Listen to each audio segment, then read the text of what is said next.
The low carbohydrate diet sprang into popularity as early as the 1930s. The most popular version, however, was that developed by Dr. Robert Atkins and published in his first book in 1972. Subsequent to that, Atkins has published several more books, but he died several years ago, and some people came in and took over his foundation and his program, rewriting his book, but presenting the same material facts that Atkins had presented in 1972. Nothing had really changed.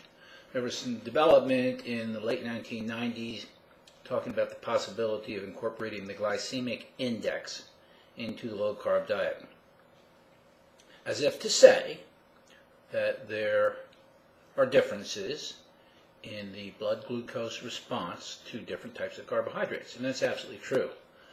But that has no physiological significance. It has no meaning.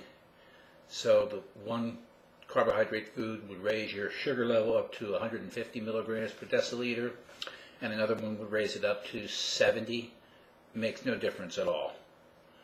When that glucose content gets up in the 15 to 20 range, most of the biochemistry associated with fat, burning fat, storing fat, has already been settled.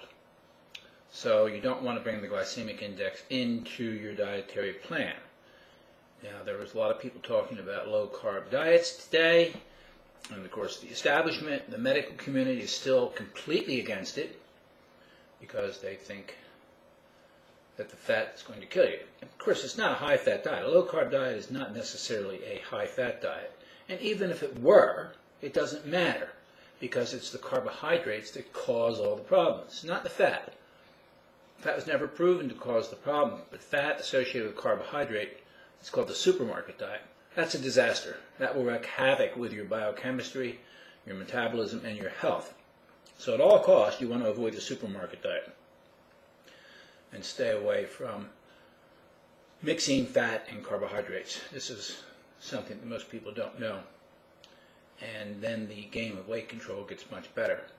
Now, of course, the main problem with glucose is that it's going to bind to the proteins that make up your body, forming glycated proteins. Glycated proteins are the cause of all degenerative diseases. And this is a point of fact that hasn't made much headway in the society, and certainly not in the medical establishment, because they're still talking about cholesterol and fat, while glycation is coming in there and killing you, killing your mitochondria, the powerhouses of your cells. It's not a good idea. So the other thing that happens when you digest glucose, when you eat it and you start to digest it, it goes through a pathway where 11 different enzymes handle it. About midway through that pathway, a very bad chemical is formed called a dicarbonyl. Actually, the main one is called methylglyoxal. That will poison your mitochondria. It poisons your body, forms free radicals, forms inflammation responses, and your health just goes downhill from there. So there's a ton of reasons why you want to avoid carbohydrates, glycation being one of them, and certainly the relationship of carbs to body weight control. And there are a lot of people out there who say if you just reduce your carbs that you will find your body weight. You'll get to a level just automatically where you don't have to do any exercise, and you can sort of eat what you want as long as it's low carb. Well, this is utter nonsense. More nonsense. This is why people remain so confused, because of all this nonsense and all these people pontificating that they know what they're talking about.